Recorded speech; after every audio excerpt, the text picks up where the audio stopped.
Hey, what is up everybody, Reubin here. My name's Reubin and welcome to The Cursed Forest. Now, The Cursed Forest is an immersive horror story that I found on Steam. The link for the game will be in the description below, and it looked like it was going to be a lot of fun. So obviously we're going to jump in with a brand new game and see what this game has to offer. This is going to be the new series on the channel. Obviously we're going to play it through and find out how it goes. I really do hope you guys enjoy it. The screenshots looked awesome. The game itself looked like it could be relatively creepy, and I do think its reviews and its feedback on the game overall has been pretty positive. And I do believe the game, even now, even though it has been out for a while, is still early access. So I do believe that they are obviously working on it to try and get it that much better.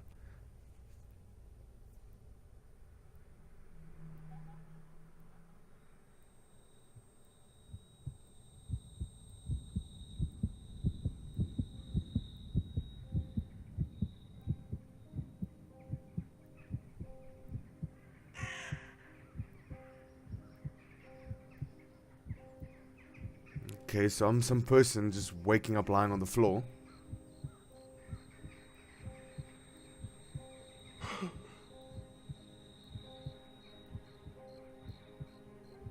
Hmm.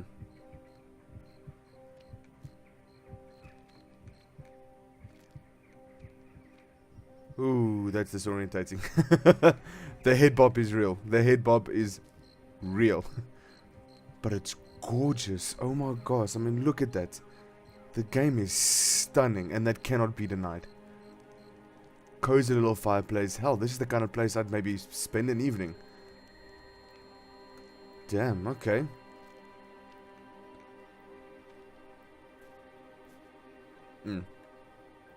Sorry, I feel like that audio is a little bit loud. Yeah, sorry about that. I think that music was just a little bit too loud there in the beginning. But we've got this path that branches off this way. Does this actually go anywhere?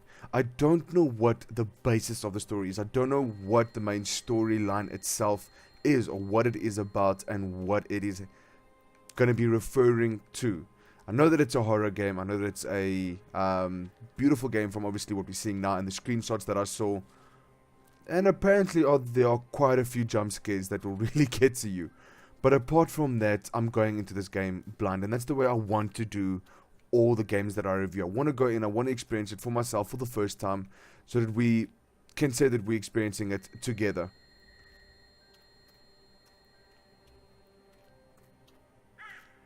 Okay, so we've got a raven, but we've got some kind of archway down here, and it looks like there's a note over there. Let's see what that note's all about. Okay, so ever since I started researching and writing about abandoned places, there's always been one in particular that I've wanted to visit. I've heard many stories about the place, everything from cars mysteriously breaking down as they try pass through, to travelers venturing into the forest never to be seen again. Then there's the tales about the settlement itself. The people that lived there were building a railroad until one day they all disappeared without a trace. The incident has always been forgotten now, discarded as an urban legend, a ghost story to try and keep the children from straying too far into the woods. Now I have the opportunity to finally visit the area, and who knows, maybe I'll even solve the mystery of what happened there. When I first entered the settlement, I couldn't believe how many things had been left behind. Whole homes abandoned with all the family's belongings still inside. Ooh, what was that? I find it hard to believe that these people would have left all their worldly possessions of their own free will. I feel as if every step I take leads me closer to discovering the truth. Still, no matter how exciting I find my discoveries, I feel uneasy in this place, as if I am being watched. On the outskirts of the settlement territory, I have made an incredible find. A set of altars. They look older than anything in the village, as though they were here long before the settlers were. Out of curiosity, I lit one of them, and as I did, the ground began to shake, almost as though there had been a small earthquake. I'm sure it was nothing more than a coincidence, but still, standing in the light of the altar, I felt a relief, as if I was saved from the terrible presence that has been following me. I think the altars could be an important clue as to what happened here all those years ago. I will have to do some more research tomorrow. Okay, interesting, and oh my gosh. Yeah, it's gone very dark. Like, it has gone very dark. And I like how they used that note to basically form that transition. Because it was definitely not this dark when we came up here. That is for damn sure. Okay, so we do have a save point. Nice, and I love the way that looks. Like I said, you can't deny this game is absolutely stunning. Now, I do apologize if you guys can't see anything over here. Keep in mind, I'm in the same boat. I'll try and make it a little bit brighter in editing, but obviously the darkness adds that level. Ooh. That was close. Adds that level of, of immersion. So it's very dark at this point. Now, I don't know if it's going to stay this dark. I hope not. I hope that this is maybe something leading into this woods, because it looks like it does get a little bit brighter down this way. Okay, so I've gone ahead and I made the game a little bit brighter. Yeah, it was pretty dark and it wasn't exactly getting much brighter. But at least now we're introduced into this beautiful, and I do mean absolutely beautiful swamp, if you want to call it that. I mean, the attention to detail, if you have a look around you, if you have a look at the ground, if you have a look at everything that is currently around you, it looks gorgeous. Now we've got two ways that we can go. We can go... Was that a frog?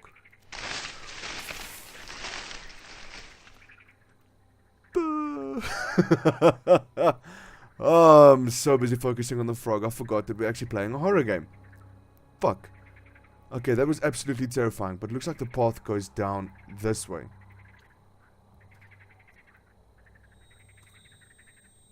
What is that sound? Okay, so we've got a path that leads that way. We've got a small little hut over here, Buzz. Fucking bird.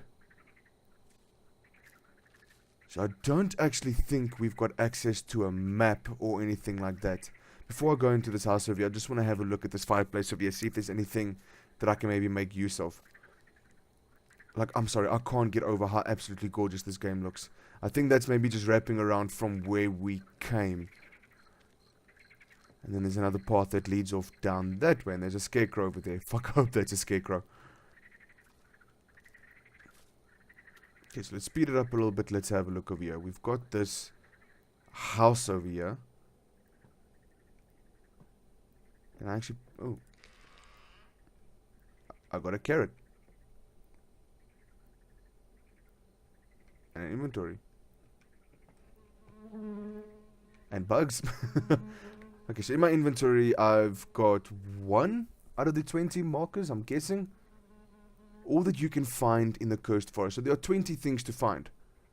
All that can be found on this section is 4. Okay, so it's giving us kind of an idea of what all is out there. So, got to keep my eyes open for everything I could possibly find. But it looks like we do have another note here.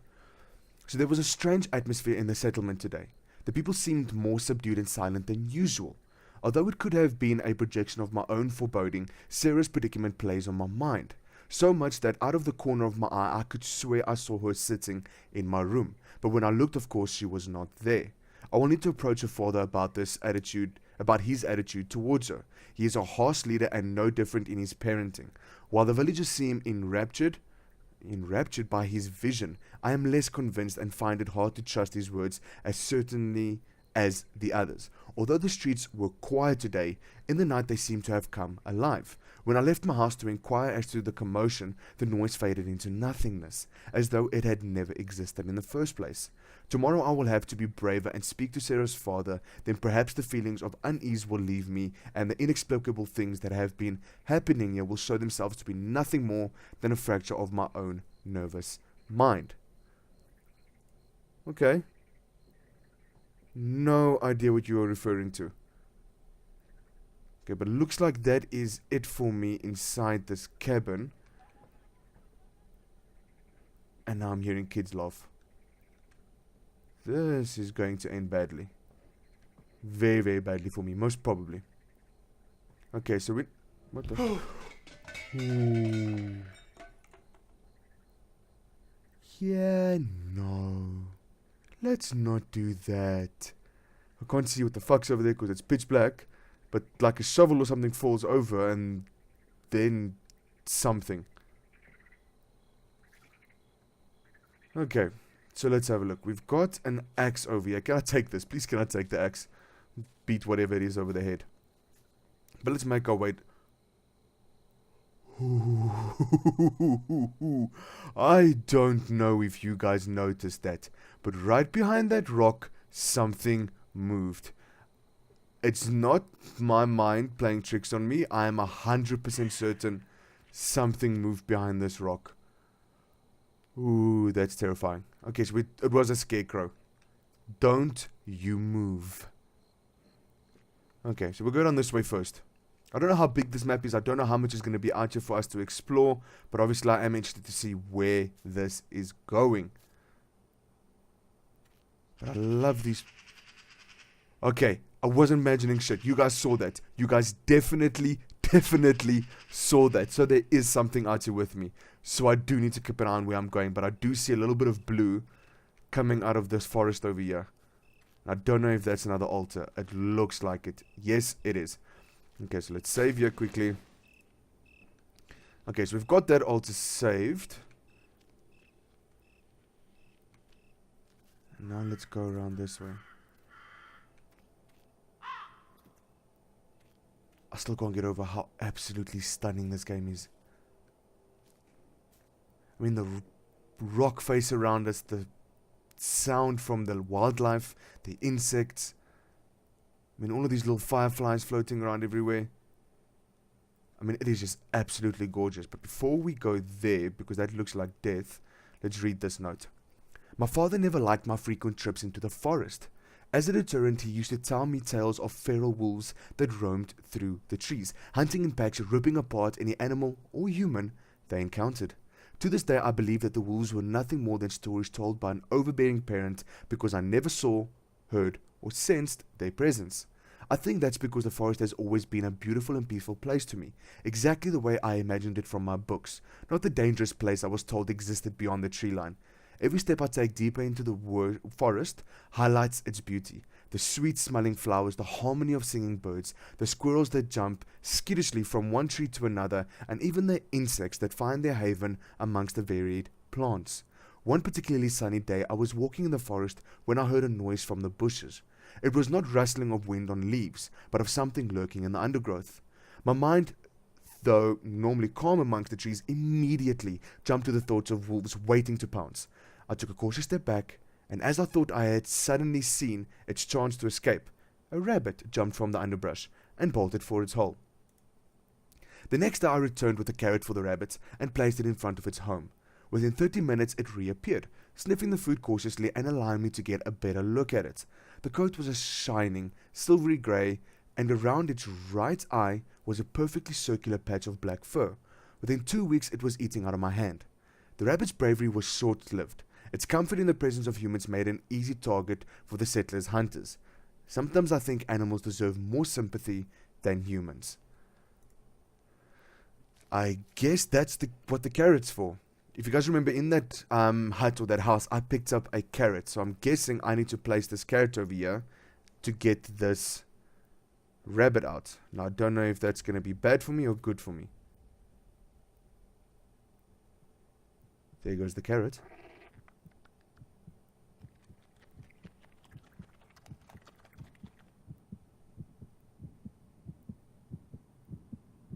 Ooh, this feels like it's going to end badly for me.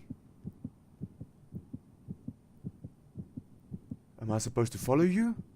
The fuck is that? Oh. It's an arm. Do I want to know why? Do I want to know why a rabbit had an arm? Guess not. So let's make our way back. I think there is another way that I can go. I think it's back there where the Scarecrow was.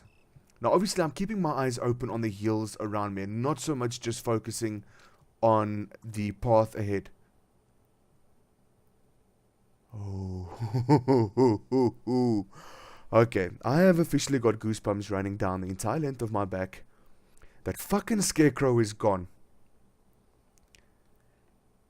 I'm almost 100% certain that when we left, there was a Scarecrow hanging over there.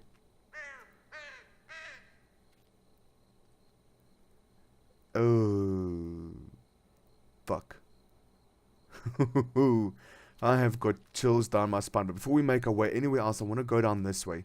See if there's anything that we possibly missed out over here.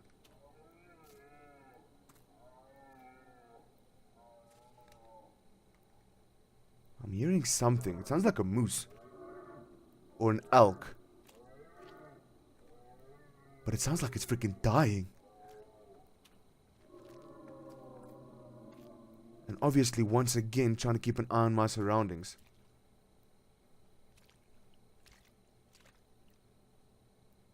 What is that? Fuck's sakes.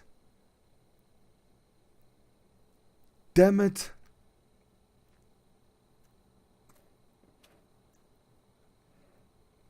No idea what just happened to the sound. I mean, everything has gone so quiet.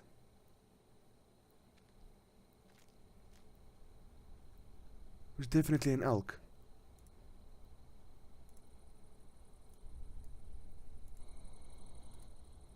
Sound's still there, so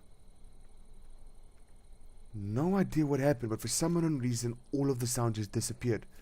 I don't know if there was something to do with that little jump scare that I got, because I'm not gonna lie, I was so focused on whatever the hell that deer was, whatever the hell was standing over there, that I wasn't even paying attention around me, and then some massive noise went off, and I just completely shut myself.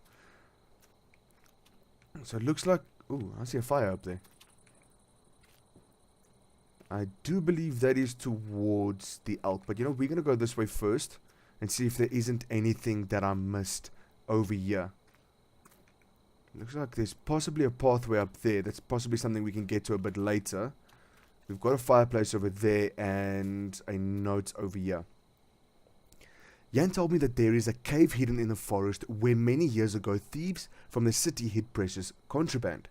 When they were caught, the cave was searched and the valuable items were confiscated and removed. As I knew of few interesting stories about this area, I pestered Jan for every detail he knew. We searched for the cave for weeks with only a vague idea as to its location. Eventually, on one of our many rambles in the forest, I found it, exactly as it had been described. The boulders flanking either side of the entrance, the hanging ivy partially obscuring the hole in the rock face, the fallen log perched precisely above it. I wanted to go inside, but the daylight only penetrated a few feet into its depths. I had the illogical thought that maybe something precious had been left behind in there. Jewels that had fallen into a crack in the floor and gone unnoticed. Money that had been hidden extra securely amongst the stalagmites and had not been found. Gold pieces buried under a thin layer of dirt in the floor. Jan convinced me not to go in. The ground was slippery and uneven, and without a light to guide our way, we could get lost in a branching tunnel. I never returned to explore, and I think it's for the best. I'd have entered the cave, it would have been empty, and I'd only been filled with disappointment. Since I never went back, in my mind it remains an untouched cavern filled with riches, a room of lost, glittering treasure, a precious memory. Okay, don't know what they did for me in regards to the actual story, but it looks like we've got another save point over there. But before we do that, I just want to see if there's anything here that I am possibly missing out on. I, however, don't think so. And I actually think I am going to leave this episode right here. We will obviously be coming back to have a look at what the rest of the story has to offer. I'm really, really enjoying it. It is beautiful. There's been one or two jump scares that I did not expect, but it's really pulling me in. I'm really curious to find out what it is that I saw, what the fuck happened to the Scarecrow, and what is going on in this forest. What are these altars all about, and does it tell a story of a race or an ancient being long before the settlers showed up? I guess we're gonna have to wait and find out, but I do hope you guys enjoyed it. Now if you did, by all means, leave a like and subscribe, and I will see all of you beautiful people in my next video. But obviously until then, cheers.